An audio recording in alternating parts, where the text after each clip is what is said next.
Hello and welcome to ResearchPod. Thank you for listening and joining us today.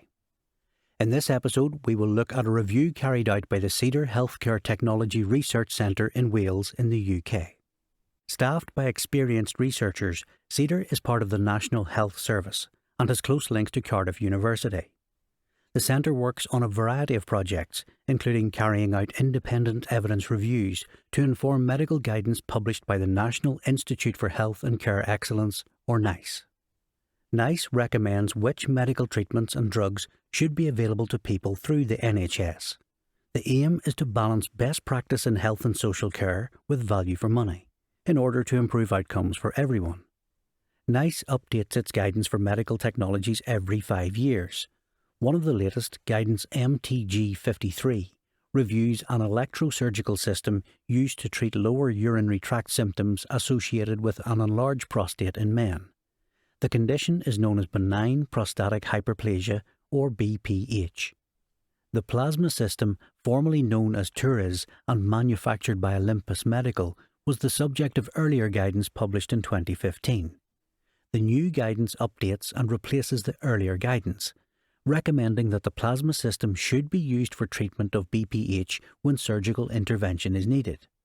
Not only does the evidence suggest that plasma can reduce complications associated with treatment, it can also reduce the length of hospital stay and number of catheterizations that patients require, thereby reducing associated costs. Let's take a more detailed look at BPH and how it is treated. An enlarged prostate is a common condition in men over the age of 50. An enlarged prostate places pressure on the bladder and urethra, the tube that drains urine from the bladder, and leads to problems such as a frequent need to pass urine or difficulty in beginning to urinate. Treatment depends on the severity of the symptoms and can include changes in lifestyle as well as a variety of medicines. In rare cases, surgery is needed to reduce the size of an enlarged prostate by cutting away sections of the gland. The medical term for this procedure is Transurethral Resection of the prostate, or TURP. Performed under anaesthetic, it involves a device called a resectoscope, which the surgeon guides remotely while viewing a monitor. This small, tube-like instrument is inserted through the tip of the penis and along the urethra to the prostate. Containing a light and a camera, it also incorporates a cutting tool. When sufficient tissue has been trimmed from the prostate, the resectoscope is removed and a catheter is inserted to pump fluid into the bladder and flush out the waste. The catheter is usually in place for a few days after the treatment.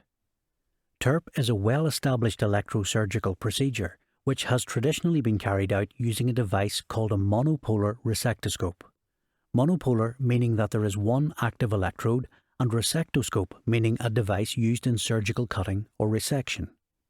In a monopolar device, the electric current which heats the cutting tool passes from a generator to a single electrode at the target area through the patient's body. The circuit is completed by exiting the body via an electrode placed at a different site, for example on the thigh. In contrast, Olympus's plasma system is a bipolar device. In this technology, the active and return electrodes are both contained within the resectoscope and pass into and out of the patient's body at the surgery site, moving back and forth like a molecular saw.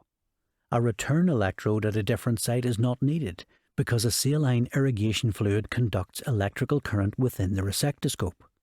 The use of saline irrigation fluid is particularly helpful as it avoids the risk of transurethral resection syndrome, TUR. This is a serious complication which affects the circulatory and nervous systems.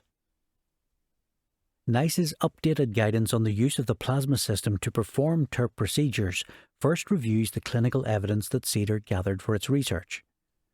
The previous guidance was based on a review of 10 randomized studies involving 1,870 people, and one meta-analysis provided by the manufacturer. Still relevant to the updated advice, the studies all showed that plasma's bipolar technology was as clinically effective as monopolar devices. 2 studies reported that the plasma system reduced the length of hospital stay, and no studies reported any difficulties with TUR syndrome. In addition, in 3 studies that looked at bleeding, Fewer people were reported to require a blood transfusion using the bipolar plasma system than when using a monopolar procedure. The researchers looked at 2 additional studies from more recent publications, including one randomized controlled trial. These reported that hospitalization time was on average 2.5 days for the plasma procedure compared with 3.4 days for monopolar TURP. On the negative side, one study reported that patients using the plasma system reported a higher rate of urethral stricture or narrowing in the months following the procedure. The new guidance also looks at the cost evidence for recommending the plasma system. This is based on information provided by 3 professional experts as well as plasma's manufacturer Olympus Medical. Independent researchers at Cedar investigated and modelled different cost scenarios. These included the length of hospital stay and catheterization time required by patients treated using the plasma system compared with monopolar TURP, whether hospitals already had Olympus equipment on site, and whether additional equipment, such as an additional electrode, was required. The updated guidance is based on a shorter overall hospital stay for patients undergoing procedures with the plasma system, which required patients to spend 2 days in hospital, compared with a stay of at least 3 days for a monopolar TURP procedure. Although the reduced hospital stay associated with the plasma system meant that removal of the catheter might incur additional costs later, as it may take place in a community health setting rather than a hospital, this was not thought to be significant. Overall, plasma was found to be cost-saving for day case surgery as well as a 2-day length of stay, with savings of between £343 and £848 per procedure compared to previously. The professional experts provided other insights into the use and development of TURP procedures within the NHS. Compared with the previous guidance, the experts said that in their professional opinion, blood transfusion rates associated with TURP may now be lower than when reviewed for the earlier guidance note. In addition, compared with monopolar systems, the plasma system is associated with better hemostasis and improved ability to stem bleeding. The experts reported that bipolar electrosurgery is now thought by many to be the gold standard for surgical treatment of symptoms associated with enlarged prostate. It is not yet standard across the NHS, and uptake is variable across the UK, but the number of hospitals using plasma technology is growing.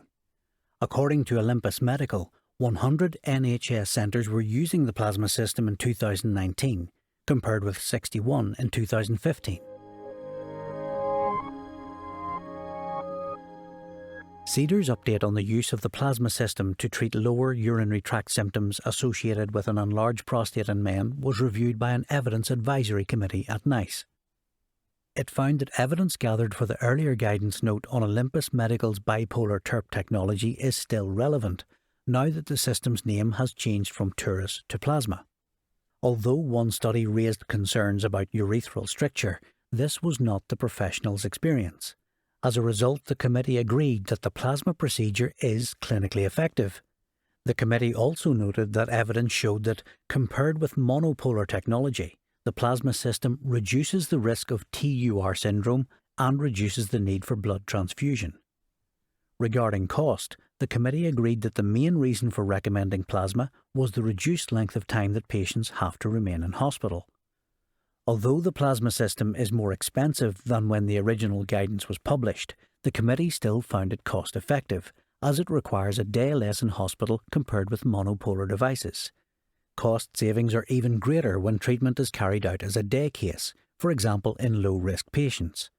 In addition to its recommendation of plasma, the committee agreed that purchase costs can in some cases be reduced, as it may be used with existing compatible equipment.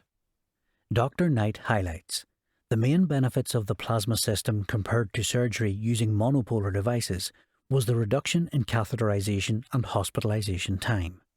This is a big benefit to the patients, but would also reduce costs associated with the procedure. Even if the recommendations end up being similar, it is of course very important to update the guidance so that clinicians can be assured the latest evidence has been taken into account. The new guidance represents NICE's recommendations after careful consideration of the evidence available. Healthcare professionals are expected to take the guidance into account when making clinical decisions, but they must also consider individual patient circumstances. That's all for this episode. Thanks for listening. Be sure to subscribe to ResearchPod to hear more of the latest science news. See you again soon.